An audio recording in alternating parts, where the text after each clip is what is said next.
সবাইকে ধন্যবাদ। আজকে আমরা আবার একটা নতুন ভিডিও আপলোড করব। প্রথম ভিডিওটা আপনারা সবাই দেখেছেন, আপনারা কমেন্ট করেছেন, লাইক করেছেন, শেয়ার করেছেন, সাবস্ক্রাইব করেছেন। তাতে আমরা আমাদের পক্ষ থেকে সবাইকে ধন্যবাদ জানাচ্ছি। আপনাদের এই ভালোবাসা নিয়ে আমরা নতুন করে আবার একটা আজকে ভিডিও আপলোড করতে যাচ্ছি। আজকে আমরা নেট এক্সামের যে জেনারেল পেপার, সেই জেনারেল পেপারের যে অ্যানালাইটিক্যাল আলোচনাগুলো আছে সেগুলো আমরা করব। তারপরে পরবর্তীকালে জেনারেল পেপারের ইউনিট ধরে ধরে আমরা বিভিন্ন ভিডিও আপলোড করব। তারপরে আমরা এর পরবর্তীকালে আমরা আমাদের যে সাবজেক্ট এডুকেশন, সেই এডুকেশনের সাবজেক্টের যে সিলেবাস, সেই সিলেবাসকে আমরা ক্রিটিক্যালি অ্যানালাইসিস করব। তারপরে ওই এডুকেশন সাবজেক্টের যে ইউনিট ওয়াইজ আমরা পরপর ভিডিওগুলো আপলোড করব। আপনারা অবশ্যই ভিডিওগুলো দেখবেন। চলুন আমরা আজকে আবার এই ভিডিও নাম্বার 2 অর্থাৎ জেনারেল পেপারের যে আলোচনা সেগুলো আমরা করব। চলুন আমরা আলোচনায় যাই। সবাইকে ধন্যবাদ। আজকে আমরা নেট এক্সামের যে জেনারেল পেপার যে সিলেবাস সেই নিয়ে আজকে আলোচনা করব। সাধারণত নেট এক্সামের যে সিলেবাস, সেই সিলেবাসটা প্রেসক্রাইব করে ইউনিভার্সিটি গ্র্যান্ট কমিশন বা ইউজিসি। এরাই মূলত সিলেবাসকে প্রেসক্রাইব করে।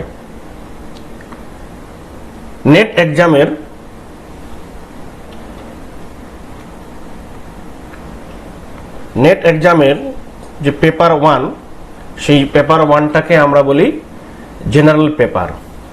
এই জেনারেল পেপারের মধ্যে কি আছে? মূলত দুটো জিনিস। একটা হচ্ছে টিচিং অ্যান্ড রিসার্চ অ্যাপটিটিউড, অর্থাৎ জেনারেল পেপারটার নাম হচ্ছে টিচিং ও রিসার্চ অ্যাপটিটিউডস। সাধারণত একে নেট এক্সামে এর কোড নাম্বার দেওয়া হয় 00। এটা হলো পেপার 1। এবার পেপার 2 হলো কি? নিজস্ব সাবজেক্ট, অর্থাৎ যে সাবজেক্ট নিয়ে মাস্টার্স করেছে তার সাবজেক্ট হলো। ধরা যাক কারো একটা সাবজেক্ট হচ্ছে এডুকেশন, তাহলে সেই এডুকেশন সাবজেক্টের তার কোড নাম্বারটা হবে 09। অর্থাৎ নেট এক্সামের মূলত দুটো পেপার থাকবে। এটা পেপার 1 জেনারেল পেপার, আর হচ্ছে পেপার 2 তার নিজস্ব সাবজেক্ট। যদি আমরা দেখি যে এই দুটো এক্সামের পরীক্ষার মার্কস কি ডিস্ট্রিবিউশনটা কেমন হবে, তাতে যে পেপার 1 অর্থাৎ জেনারেল পেপার, তাতে 50টা প্রশ্ন থাকবে। প্রত্যেকটা প্রশ্নের মার্কস হচ্ছে 2 করে, তাহলে 50 গুণন 2 ইকুয়াল টু 100। আর পেপার 2 অর্থাৎ সাবজেক্টটা, তাতে থাকবে 100টা প্রশ্ন। সেই 100টা প্রশ্নের মধ্যে প্রত্যেকটা প্রশ্নের মান হচ্ছে 2, তাহলে 100 গুণক 2 ইকুয়াল টু 200। তাহলে এটা যোগ করলে টোটাল মার্কস হচ্ছে 300। অর্থাৎ নেট এক্সামের প্রত্যেক পরীক্ষার্থীকে 300 নাম্বারের পরীক্ষা দিতে হবে। এবার যদি আমরা কোশ্চিন প্যাটার্ন দেখি, তাহলে দেখব যে কোশ্চিন প্যাটার্নটা হচ্ছে এমসিকিউ প্যাটার্নের প্রশ্ন হয়। এমসিকিউ প্রশ্নে এখানে কটা অপশন থাকবে? 4 অপশন, অর্থাৎ 4টা অপশন থাকবে। 4টা অপশনের মধ্যে আমরা সাধারণত বলি, একটাকে বলি অ্যান্সার কি, আর বাকি যে 3টে অংশ আছে সেটাকে বলা হয় রিমেইনিং পার্ট, অর্থাৎ এই রিমেইনিং পার্টটাকে বলা হয় ডিস্ট্রাক্টর। এবার এই পরীক্ষাটা কে নিয়ন্ত্রণ করে? সাধারণত this exam conducted by a agency NTA, the full form of the NTA, national testing agency. এখন আমরা পেপার 1 যেটা জেনারেল পেপার বলছি, সেই পেপারটার আসলে এই পেপারটা রাখা হয়েছে কেন, মেইন অবজেক্টিভটা কি? আসলে আপনি এই এক্সামটা দিয়ে যদি পাশ করেন, তাহলে আপনি যে এলিজিবিলিটিটা হলেন সেটা হলো কোনো কলেজের বা ইউনিভার্সিটির টিচার হওয়ার জন্য। তাহলে কলেজে বা ইউনিভার্সিটির টিচার, এখানে প্রফেসর বা অ্যাসিস্ট্যান্ট প্রফেসর বা অ্যাসোসিয়েটেড প্রফেসর বা প্রফেসর, এই গুণগুলো থাকার জন্য, গুণগুলো থাকার জন্য আপনাকে কি করতে হবে? মেইন অবজেক্টিভটা হচ্ছে কি, the main objective is to assess the teaching and research capability of the candidate. তাহলে একটা ক্যান্ডিডেটের কি করব আমরা? দ্য টিচিং এবং রিসার্চ ক্যাপাবিলিটি কতখানি আছে সেই ক্যান্ডিডেটের আমরা সেটাকে পরীক্ষা করি। এছাড়াও আমরা কি করি, ক্যান্ডিডেটস সেও আশা করে যে তার মধ্যে যে অ্যাবিলিটিস গুলো আছে সেগুলো সে প্রদর্শন করতে চায়। অর্থাৎ candidates are expected to possess and exhibit the cognitive abilities which include the comprehension, analysis, evaluation, understanding the structure of argument, deductive and inductive reasoning. অর্থাৎ একজন নেট ক্যান্ডিডেট তার যে কগনিটিভ অ্যাবিলিটিস আছে সেই অ্যাবিলিটিসটাকে বাইরে আনার জন্য অর্থাৎ বহিঃপ্রকাশ করার জন্য সে চেষ্টা করে। এছাড়াও আরেকটা আছে, the candidates are also expected to have the general awareness about the teaching and learning process in the higher education system. Further they should be aware in the interaction between the people, environment, natural resources and their impact on the quality of life. অর্থাৎ একজন ছাত্র কি social awareness গুলো জানবে, অর্থাৎ higher education system কেমন ছিল ভারতবর্ষে এবং তথা পৃথিবীতে। তাছাড়া আমাদের মানুষ ইন্টারাকশন অন্যান্য জীবের সাথে কি হয়, অর্থাৎ এনভায়রনমেন্টাল এবং ন্যাচারাল যে রিসোর্সগুলো সেগুলো সম্পর্কে সে কতখানি জানে সেটা বহিঃপ্রকাশ করা এবং কতখানি এই এনভায়রনমেন্টাল ফ্যাক্টরগুলো কোয়ালিটি অফ লাইফকে ইম্প্যাক্ট করে সেটা দেখার জন্য। অর্থাৎ আমরা দেখলাম মেইন উদ্দেশ্য হচ্ছে, main objectives is the assess to the teaching and research capabilities of the candidates. অর্থাৎ এই যতগুলো আমি এখানে পয়েন্টসের কথা বললাম এইগুলোকে এক্সপ্রেস করার জন্য এনটিএ যে জেনারেল পেপারের যে সিলেবাস প্রেসক্রাইব করেছে তাতে 10খানা ইউনিট এখানে সেট করা হয়েছে। সেই 10টা ইউনিট কি কি?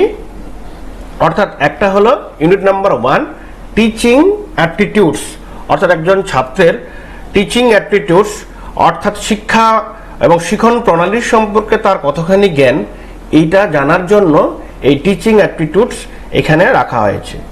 ইউনিট 2 এটা হচ্ছে রিসার্চ অ্যাপটিটিউড, অর্থাৎ একজন ছাত্রের তার গবেষণা করার কতখানি তার এবিলিটিস আছে সেইটা প্রমাণ করার জন্য অর্থাৎ জানার জন্য এই অংশটা রাখা হয়েছে। 3 নম্বর ইউনিটটা হচ্ছে কম্প্রিহেনশন, অর্থাৎ একটা ছাত্র একটা ইংরেজি টেক্সট পড়ে সেই মুহূর্তে সে কতখানি সেই টেক্সটের মানে এবং মিনিং এবং ভোকাবুলারি তার কতখানি কনসেপ্ট আছে বা জ্ঞান আছে, বা একটা আনসিন থেকে সে কতখানি জ্ঞান বা অন্যান্য ওয়ার্ডগুলোর সম্পর্কে কতখানি সে ধারণা সেটা করতে পারবে। ইউনিট নাম্বার 4 এটা হচ্ছে কমিউনিকেশন, অর্থাৎ একজন স্টুডেন্ট একজন ক্যান্ডিডেট স্টুডেন্টের সাথে কিভাবে কমিউনিকেট করবে এই সম্পর্কে এখানে। 5 নম্বর হলো ম্যাথমেটিক্যাল রিজনিং এবং অ্যাপটিটিউডস, এখানে ম্যাথমেটিক্যাল রিজনিং এবং অ্যাপটিটিউডস এর সিলেবাস এখানে থাকা হবে। পরের অংশ হচ্ছে লজিক্যাল রিজনিং। 7 নম্বর হচ্ছে ডাটা ইন্টারপ্রিটেশন। 8 নম্বর হচ্ছে ইনফরমেশন অ্যান্ড কমিউনিকেশন টেকনোলজি, যাকে আমরা বলি ICT. Unit number 9 people and development and environment এবং unit number 10 higher education system. এই হচ্ছে জেনারেল পেপারের এই 10খানা হচ্ছে ইউনিট। অর্থাৎ একজন ক্যান্ডিডেটের ওই যে অবজেক্টিভগুলোর কথা বললাম সেই অবজেক্টিভগুলোর কে ফুলফিল অ্যাচিভমেন্ট করার জন্য এনটিএ, ইউজিসি, নেট এই 10টি ইউনিটকে প্রেসক্রাইব করেছে। যদি আমি এই 10টা ইউনিটকে ভালো করে লক্ষ্য করি তাহলে আমরা এই অবজেক্টিভগুলো ফুলফিল করার জন্য এর সিলেবাসটা কেমন করেছে নেট সেটা যদি আমরা ভালো করে দেখি, তার আগে আমরা দেখব যে যেহেতু 10টা ইউনিট আছে, আমি আগেই বলেছি যে এখানে মোট 50টা প্রশ্ন থাকবে, তাহলে 10টা ইউনিট, তাহলে প্রত্যেকটা ইউনিটে হচ্ছে 5টা করে কোয়েশ্চেন, তাহলে 5 × 10 তাহলে হলো 50 মোট কোয়েশ্চেন, আর প্রত্যেকটা কোয়েশ্চেন হচ্ছে 2 মার্কস করে ক্যারি করে, তাহলে 50 × 2 = 100, যেটা আমি আগেই বলেছিলাম। তাহলে মনে রাখবে প্রত্যেকটা ইউনিটে 5টা করে কোয়েশ্চেন থাকবে। এখন যদি আমরা দেখি তাহলে টিচিং অ্যাপটিটিউডস এর মধ্যে সিলেবাসে কি কি রাখা হয়েছে। প্রথমে আছে টিচিং কনসেপ্ট, অর্থাৎ টিচিং এর ধারণাটা কি এবং টিচিং এর অবজেক্টিভস কি, এবং লেভেল অফ টিচিং অর্থাৎ কি লেভেলের দেখা হয়। এখানে তিনটা লেভেলের কথা বলা হয়েছে। একটা হচ্ছে memory level of teaching, understanding of level of teaching, আর হচ্ছে রিফ্লেক্টিভ লেভেল অফ টিচিং। এছাড়াও আরেকটা লেভেল আছে, সেটাকে আমরা বলি মাস্টারি লেভেল বা বিয়ন্ড ইমাজিনের লেভেল অফ টিচিং। তারপর এখানে পড়ানো হবে কি the characteristics and basic requirement, অর্থাৎ টিচিং প্রক্রিয়াটাকে সম্পূর্ণ করার জন্য কি কি প্রয়োজনীয় রিকোয়ারমেন্ট লাগবে সেগুলো এখানে আলোচনা করা হবে। তারপর হচ্ছে লার্নার ক্যারেক্টারিস্টিক্স, তো লার্নারের বৈশিষ্ট্য, এই বৈশিষ্ট্যগুলো কি কি বিষয়গুলো নিয়ে আলোচনা করা হবে, অর্থাৎ characteristics of the adolescence and adult learner, অর্থাৎ যারা অ্যাডোলেসেন্স স্টুডেন্ট এবং অ্যাডাল্ট লার্নার তাদের আমরা কি কি বৈশিষ্ট্যগুলো নিয়ে আলোচনা করব।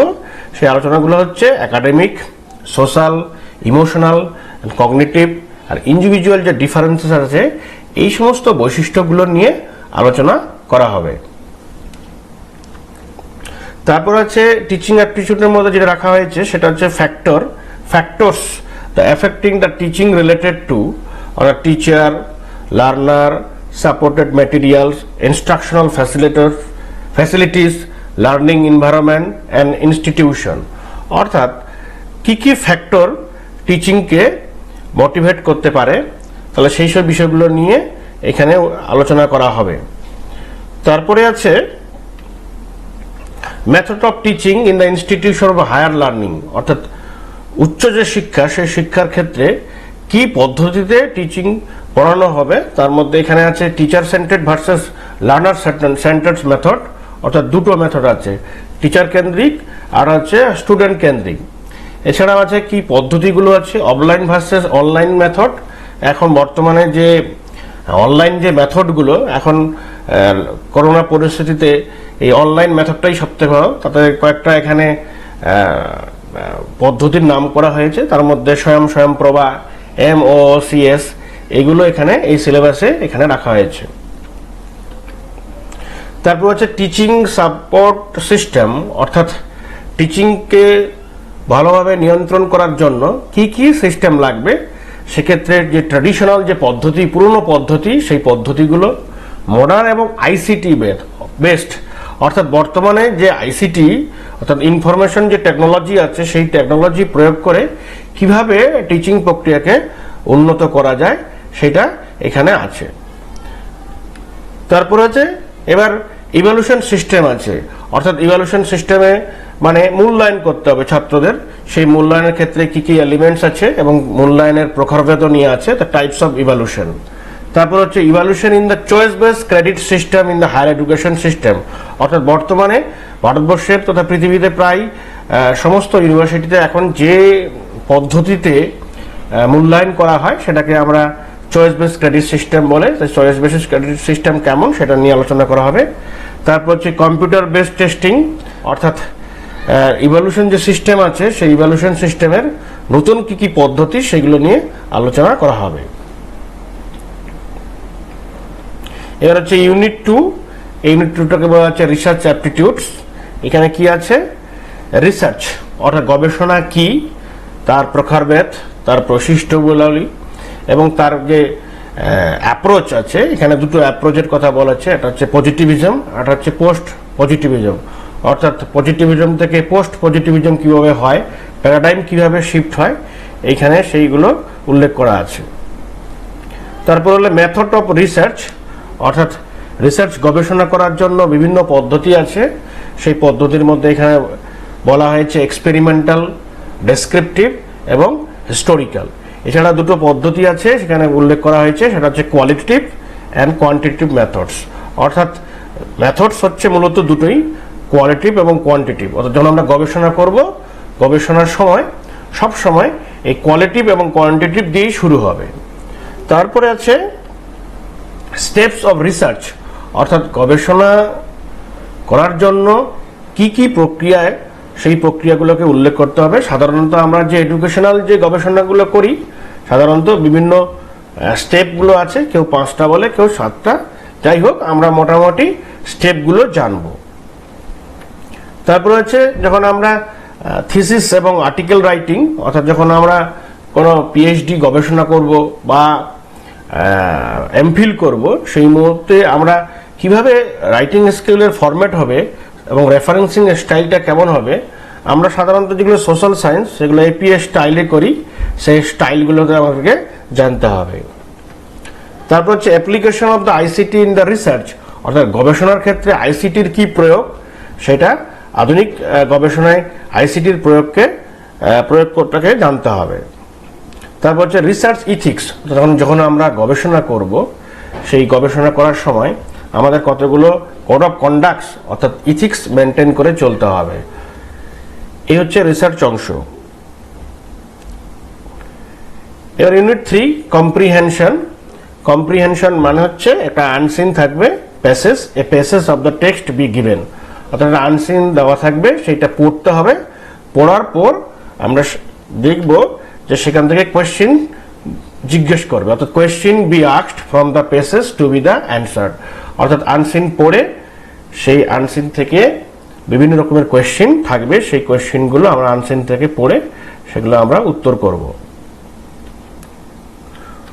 পরের ইউনিটটা হচ্ছে কমিউনিকেশন। কমিউনিকেশনের যে অংশটা থাকবে, what is the meaning of communication, types and characteristics of the communication, অর্থাৎ কমিউনিকেশনের বলতে কি বোঝো, কত রকমের কমিউনিকেশন হয়, প্রত্যেক প্রকার কমিউনিকেশনের কি কি বৈশিষ্ট্য আছে সেগুলো এখানে থাকবে। তারপর হচ্ছে ইফেক্টিভ কমিউনিকেশন, অর্থাৎ কমিউনিকেশনকে আরো ভালো করার জন্য কি কি আছে, এখানে বিভিন্ন মেথডের করে বলা হয়েছে, এখানে ভার্বাল এবং নন ভার্বালের কথা বলা হয়েছে। এছাড়াও আছে ইন্টার কালচারাল এবং গ্রুপ কমিউনিকেশন, আর একটা আছে ক্লাসরুম কমিউনিকেশন, অর্থাৎ টিচিং চলাকালীন অর্থাৎ ইন্টারাকশন কতখানি হবে, কতখানি ইফেক্টিভ হবে, সেটা হচ্ছে ক্লাসরুম কমিউনিকেশন। এবার ইফেক্টিভ কমিউনিকেশন করতে গিয়ে কি কি ব্যারিয়ার্স বা বাধা আছে, সেই বাধাগুলোকে আমাদেরকে জানতে হবে। মাস মিডিয়া এবং সোসাইটি, অর্থাৎ কমিউনিকেশন করার জন্য বর্তমানে যে মাস মিডিয়া এবং সোসাইটির কতখানি ইম্প্যাক্ট, সেগুলো জানতে হবে। পরবর্তী অংশ হচ্ছে ইউনিট 5 ম্যাথমেটিক্যাল রিজনিং অ্যান্ড অ্যাপটিটিউডস, অর্থাৎ এখানে আমাদের যে ম্যাথমেটিক্যাল যে 4 অপারেশন, অর্থাৎ যোগ করা, বিয়োগ করা, গুণ করা এবং ভাগ করা, এই 4 ম্যাথমেটিক্যাল অপারেশন দিয়ে কিছু অঙ্ক করতে হবে, যে অঙ্কগুলো আমরা বেসিক লেভেলে, প্রাথমিক লেভেলে আমরা শিখেছি, সেগুলোকে আবার রিপিট করতে হবে। কি কি আছে এখানে, টাইপস অফ রিজনিং, অর্থাৎ রিজনিং এর ধরনগুলো পড়তে হবে। তারপর হচ্ছে নাম্বার সিরিজ, অর্থাৎ যে বিভিন্ন নাম্বার সিরিজগুলো আছে সেগুলো পড়তে হবে, whole number, odd number, even number, এগুলো জানতে হবে। এছাড়াও আছে লেটার সিরিজ, অর্থাৎ বিভিন্ন যে এ বি সি ডি লেটারগুলো বিভিন্ন সময় সম্পর্কে বিভিন্নভাবে যুক্ত হবে, আমাদের সেই সিরিজগুলো দেখতে হবে, এবং কোডস এবং রিলেশনশিপ এইটাও থাকবে। পরবর্তী হলে অংশগুলো হচ্ছে ম্যাথমেটিক্যাল অ্যাপটিটিউডস, এখানে বেসিক কিছু ক্যালকুলেশন দেওয়া আছে, যেমন ফ্র্যাকশন অর্থাৎ ভগ্নাংশ দেওয়া আছে। ভগ্নাংশগুলো 3 প্রকারের হয় সাধারণত, প্রপার, তারপর হচ্ছে ইমপ্রপার, এরকম ফ্র্যাকশনগুলোকে সব কমপ্লিট করতে হবে। তারপর হচ্ছে টাইম এবং ডিস্টেন্সের অঙ্ক আছে, রেশিও আছে, প্রপোর্শন আছে, পার্সেন্টেজ, প্রফিট ও লস, ইন্টারেস্ট এবং ডিসকাউন্টিং, এভারেজ এক্সেট্রা। অর্থাৎ যে অঙ্কগুলোর কথা বলেছে এখানে, ভগ্নাংশ করতে হবে, রেশিও করতে হবে, প্রফিট করতে হবে, লস করতে হবে, ইন্টারেস্ট করতে হবে, ডিসকাউন্টিং করতে হবে, এভারেজ, সঙ্গে আবার ইটিসি বলা আছে, মানে আরো যে বেসিক যে অঙ্কগুলো আছে সেই অঙ্কগুলোকে আমাদেরকে জানতে হবে। পরবর্তী যে ইউনিটটা তার নাম হচ্ছে লজিক্যাল রিজনিং। লজিক্যাল রিজনিং এ কি থাকবে, the understanding the structure of the argument, অর্থাৎ আমাদের যে আর্গুমেন্ট করি সেই আর্গুমেন্টের ফর্মস কেমন হবে, structure of the categorical proposition, আমরা যে প্রপোজিশন পড়ি বচন, সেই বচনের ক্যাটাগরিক্যাল বচন কেমন হবে, মুড অফ ফিগার আছে, ফর্মাল ইনফর্মাল ফ্যালাসিস আছে, uses of language, connotation and denotation of terms and classical square of the opposition, অর্থাৎ ক্যাটাগরিক্যাল অপোজিশনের যে ক্লাসিক্যাল স্কোয়ার অফ অপোজিশন সেটা পড়তে হবে। তারপর হচ্ছে ইভালুয়েটিং অ্যান্ড ডিসটিংগুইশ দ্য ডিডাকটিভ এবং ইন্ডাকটিভ রিজনিং, অর্থাৎ দুই রকমের রিজনিং আমরা জানি সবাই। এটা হচ্ছে জেনারেল টু পার্টিকুলার এবং পার্টিকুলার টু জেনারেল, অর্থাৎ ডিডাকটিভ এবং ইন্ডাকটিভ রিজনিং পড়তে হবে। পরবর্তী অংশ হচ্ছে অ্যানালগিস, অর্থাৎ দুটো বিষয়কে প্যারালাল কি সিমিলারিটিস আছে সেই সিমিলারিটিস যেগুলো আমাদেরকে অ্যানালাইজ করতে হবে।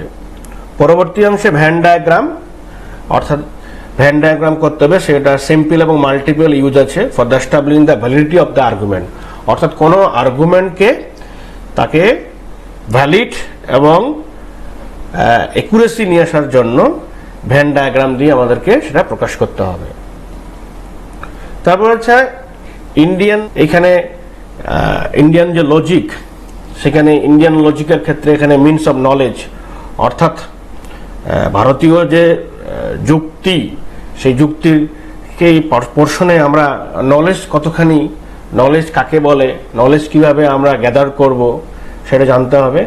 তাতে আমাদের নলেজ গ্রহণ করার জন্য বিভিন্ন রকমের সোর্স অফ নলেজ আছে, তার মধ্যে একটা যে এখানে উল্লেখ করা হয়েছে সেটা হচ্ছে প্রামানাস, অর্থাৎ প্রামানাস যে সোর্স অফ নলেজ সেটা পড়তে হবে। এখানে প্রামানাস অফ নলেজের মধ্যে যে অংশটা আছে সেটা হচ্ছে প্রত্যক্ষ, যেটাকে বলা হয় পারসেপশন, অনুমান, ইনফারেন্স, উপমা, কম্পারিজন, শব্দ, ভার্বাল টেস্টিমনি, আর্থপার্টি বা ইমপ্লিকেশন, আর অনুপলব্ধি, নন অ্যাপ্রিহেনশন। অর্থাৎ সোর্স অফ নলেজের ক্ষেত্রে প্রামানাসের যে 6 প্রকারের যে নলেজ আছে সেই নলেজটা আমাকে পড়তে হবে। তারপরে আছে স্ট্রাকচার অ্যান্ড কাইন্ডস অফ অনুমান এবং ব্যাপ্তি আর হেতব্যাস, অর্থাৎ আমাদের ন্যায় দর্শনের মধ্যে যতগুলো ইন্ডিয়ান ফিলোসফি আছে তার মধ্যে ন্যায় দর্শনকে সোর্স অফ নলেজ বলা হয়, সেই দর্শনের স্ট্রাকচারগুলো আমরা এখানে ভালো করে পড়ব। পরবর্তী অংশ হচ্ছে unit number 7, data interpretation. Data interpretation করতে হবে আমাদের, বিভিন্ন রকমের ডাটা ইন্টারপ্রিট করতে হবে। তার আগে আমাদের ডাটাদের সোর্স, ডাটাটা আমরা কোথায় পাবো, acquisition and classification of data, অর্থাৎ ডাটাকে আমরা শ্রেণীভুক্তকরণ শিখব। তারপরে আছে যে ডাটাগুলোকে আমরা নেচার এবং তার গুণগত এবং পরিমাণগত, অর্থাৎ কোয়ালিটিভ এবং কোয়ান্টিটিভ, এই দুটো অংশে প্রাথমিকভাবে ভাগ করে নিই। এবং এই কোয়ান্টিটিভ এবং কোয়ালিটিভ ডাটা কোনটা কোয়ালিটিভ কোনটা কোয়ান্টিটিভ এটা জানা খুবই দরকার, তো সেগুলোকে আমরা আইডেন্টিফাই করতে হবে। তারপর হচ্ছে গ্রাফিক্যাল রিপ্রেজেন্টেশন, অর্থাৎ ডাটাকে আমরা গ্রাফিক্যাল রিপ্রেজেন্টেশন করতে পারি। সেই রিপ্রেজেন্টেশনের মধ্যে বিভিন্ন রকমের রিপ্রেজেন্টেশন হয়, এখানে বার চার্ট আছে, হিস্টোগ্রাম আছে, পাই চার্ট, লেভেল চার্ট আছে, অ্যান্ড লাইন চার্ট আছে, আর ম্যাপিং অফ ডাটা, এইগুলো সিলেবাসে এখানে আছে। তারপর হচ্ছে ডাটা ইন্টারপ্রিটেশন, অর্থাৎ অনেক সময় বার চার্ট বা হিস্টোগ্রাম বা পাই চার্ট দিয়ে কিছু ক্যালকুলেশন দেবে, সেগুলোকে আমরা ইন্টারপ্রিট করতে হবে। এই ইন্টারপ্রিটটা শেখা খুবই দরকার। অর্থাৎ এখানে অন্তত 4 ম্যাথমেটিক্যাল যে অপারেশন, যোগ, ভাগ, গুণ, বিয়োগ করা, সেটা জানতে হবে এবং পার্সেন্টেজ বের করা অবশ্যই জানতে হবে। তারপর হচ্ছে ডাটা অ্যান্ড গভর্নেন্স, অর্থাৎ ডাটাগুলোর সোর্স কোথায় পাবো এবং আমাদের যে বিভিন্ন রকমের সোর্সগুলো, মানে স্ট্যাটিস্টিক্যাল যে সোর্সগুলো আছে সেইগুলো থেকে আমরা ইন্টারপ্রিট করব। পরের ইউনিটটা হচ্ছে unit 8, information and communication technology, যেটা আমি আগেই বলছিলাম যে আইসিটির কি কি অংশ এখানে পড়তে হবে আমাদেরকে। ICT general abbreviation and terminology, অর্থাৎ আইসিটি রিলেটেড যে যতগুলো টার্মিনোলজি আছে তার অ্যাব্রিভিয়েশনটা জানতে হবে এবং বারবার পড়তে হবে এটা। তারপর হচ্ছে বেসিক্স অফ ইন্টারনেট, অর্থাৎ ইন্টারনেটের বেসিক্স জ্ঞান থাকতে হবে। তারপর ইন্ট্রানেট আছে, ইমেল, আমরা সবাই ইমেল করি এখন, অডিও ভিডিও কনফারেন্সিং, এগুলো খুব জানা দরকার, এগুলো সিলেবাসে আছে এখানে। তারপর হচ্ছে digital in the higher education, অর্থাৎ ডিজিটাল যে হায়ার এডুকেশনে কি কি প্রয়োগ আছে সেই প্রয়োগগুলো দেখতে হবে। তারপর হচ্ছে আইসিটি এবং গভর্নেন্স, এইটুকু অংশ আছে। পরবর্তী অংশ হলো ইউনিট নাম্বার 9, অর্থাৎ এটাকে এনভায়রনমেন্টাল সায়েন্সও আমরা বলতে পারি, পিপল, ডেভেলপমেন্ট অ্যান্ড এনভায়রনমেন্ট। কি কি অংশ আছে এখানে? ডেভেলপমেন্ট এনভায়রনমেন্ট, অর্থাৎ millennium development and sustainable development goals, অর্থাৎ এই চ্যাপ্টারটা হলো মূলত পরিবেশ সংক্রান্ত। তো বিভিন্ন পরিবেশ সংক্রান্ত যে ডেভেলপমেন্টগুলো এখানে আছে তার মধ্যে একটা millennium development and sustainable development, এই ডেভেলপমেন্টের কি গোলস আছে এবং সেই গোলসগুলোকে ফুলফিল করানোর জন্য কি কি ব্যবস্থাপনা সেগুলো আলোচনা করা হয় এখানে। তারপর হচ্ছে হিউম্যান এন্ড এনভায়রনমেন্ট ইন্টারাকশন, অর্থাৎ মানুষের সাথে এনভায়রনমেন্টাল যে ফ্যাক্টরগুলো আছে তার কি ইন্টারাকশন হয়, তার মধ্যে আছে অ্যানথ্রোপোজেনিক অ্যাক্টিভিটিস। অ্যানথ্রোপোজেনিক মিনস অর্থাৎ মনুষ্যত্ব, মানুষ দ্বারাই যে তার ক্রিয়াকলাপের মাধ্যমে যে যে এনভায়রনমেন্টাল হ্যাজার্ড হয় সেগুলো পরিবেশের উপর কি প্রভাব পড়ে সেটা পড়তে হবে। অর্থাৎ অ্যানথ্রোপোজেনিক অ্যাক্টিভিটিস অর্থাৎ মানুষের দ্বারাই কৃতকার্যের ফলে পরিবেশের উপর যে প্রভাব, এটা ভালো করে পড়তে হবে।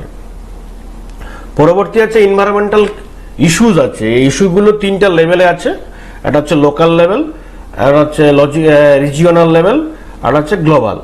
আর কিছু পলিউশন আছে এখানে, air pollution, water pollution, soil pollution, noise pollution, তারপর হচ্ছে waste solid liquid, biomedical hazardous আছে, ইলেকট্রনিক, ক্লাইমেট চেঞ্জ আছে। It's a socio economic and political ডাইমেনশনে ভাবতে হবে। পরবর্তী অংশ হচ্ছে impacts of the pollutants on human health, অর্থাৎ বিভিন্ন যে পলিউটেন্ট বলতে কি বোঝায়, অর্থাৎ যে সমস্ত পদার্থ পরিবেশকে দূষণ করে সেগুলোকেই বলা হয় পলিউটেন্ট।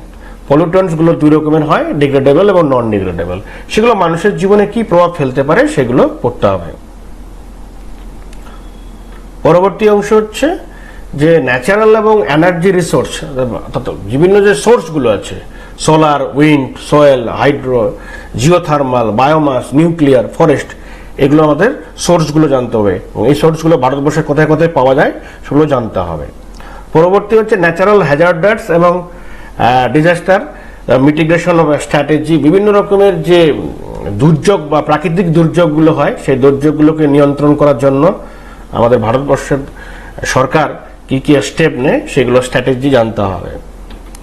পরবর্তী আছে এনভায়রনমেন্টাল যে প্রোটেকশন অ্যাক্ট 1986, এছাড়া অন্যান্য যে বিভিন্ন ক্লাইমেটিক চেঞ্জের জন্য যে এগ্রিমেন্ট বা এফোর্টস আছে তার মধ্যে মন্ট্রিল আছে, convention on biodiversity, Kyoto protocol, Paris agreement, international solar alliance. অর্থাৎ বিভিন্ন রকমের ইন্টারন্যাশনাল এগ্রিমেন্টস আছে বা এফোর্টস আছে, যে এফোর্টসগুলো পরিবেশকে সুরক্ষা করার জন্য বিভিন্ন রকমের এগ্রিমেন্ট নেওয়া হয়েছে। সেই এগ্রিমেন্টগুলোকে পড়তে হবে, কবে এগ্রিমেন্ট নেওয়া হয়েছে, এগ্রিমেন্টের বিষয়বস্তুগুলো কি সেগুলো আমাদেরকে জানতে হবে। পর লাস্ট যে ইউনিটটা আছে higher education system. Higher education system হচ্ছে institution of higher learning and institution in the ancient India. অর্থাৎ ভারতবর্ষের যে ইতিহাস, আমরা সবাই জানি ইতিহাসের তিনটি পর্যায় বা তিনটি যুগ বলি আমরা। প্রথম যুগটাকে বলে এনসিয়েন্ট পিরিয়ড। এনসিয়েন্ট পিরিয়ডে হায়ার এডুকেশন, হায়ার লার্নিং এর জন্য শিক্ষা ব্যবস্থা কেমন ছিল এবং কোথায় কোথায় শিক্ষা ব্যবস্থাগুলো ছিল, বর্তমানে সেই শিক্ষা ব্যবস্থাগুলোর প্রতিষ্ঠানগুলো কোথায় গেছে বা আদৌ আছে কিনা সেগুলো জানতে হবে। তারপর হচ্ছে evolution of higher learning and research in the post independent India. অর্থাৎ স্বাধীনতার পর আমাদের ভারতবর্ষের শিক্ষার ক্ষেত্রে কি কি পরিবর্তন হয়েছে এবং কি কি গবেষণা হয়েছে এবং গবেষণার ফলে কি কি শিক্ষার আপডেট হয়েছে বা আপলিফমেন্ট হয়েছে সেগুলো জানতে হবে। পরবর্তী অংশ হচ্ছে oriental and conventional non conventional learning programs India. অর্থাৎ ভারতবর্ষের ক্ষেত্রে সেই একদম কনভেনশনাল যে এবং নন কনভেনশনাল, অর্থাৎ প্রাথমিকভাবে যে শিক্ষা ব্যবস্থা এবং বর্তমানে যে শিক্ষা ব্যবস্থা আছে সেইগুলোকে কম্পারেটিভলি ভাবতে হবে। তারপরে আছে আমাদের professional and technical skill based education. তারপরে হচ্ছে ভ্যালু এডুকেশন আর এনভায়রনমেন্টাল এডুকেশন। ভ্যালু এডুকেশন খুব দরকার আজকের দিনে। ভ্যালু এডুকেশন অন্তত সবারই স্প্রেড যেন হয় এটা ভাবতে হবে, সেজন্য এটাকে সিলেবাসে রাখা হয়েছে। তারপরে হচ্ছে পলিসিস, গভর্নেন্স অ্যান্ড অ্যাডমিনিস্ট্রেশন, অর্থাৎ বিভিন্ন ভারতীয় শিক্ষা ব্যবস্থায় কী কী পলিসি নেওয়া হয়েছে, অ্যাডমিনিস্ট্রেটিভ লেভেলে কী কী ব্যবস্থাপনা হয়েছে সেগুলো আছে এখানে সিলেবাসে। তাহলে মোটামুটি আমরা এই সিলেবাসে কি কি আছে সেই বিষয়গুলো আলোচনা করলাম। আশা করি আমরা পরবর্তীকালে আরও ভিডিও দেব, তার মধ্যে এডুকেশন যে সাবজেক্টটার সিলেবাস পরবর্তীকালে আমরা আলোচনা করব। আপনারা অপেক্ষা করুন, আপনাদের সহযোগিতা একান্তভাবে কাম্য। অবশ্যই আপনারা লাইক করবেন, শেয়ার করবেন, কমেন্টস করবেন, স্পেশালি সাবস্ক্রাইব করবেন। সবাইকে ধন্যবাদ, থ্যাংক ইউ।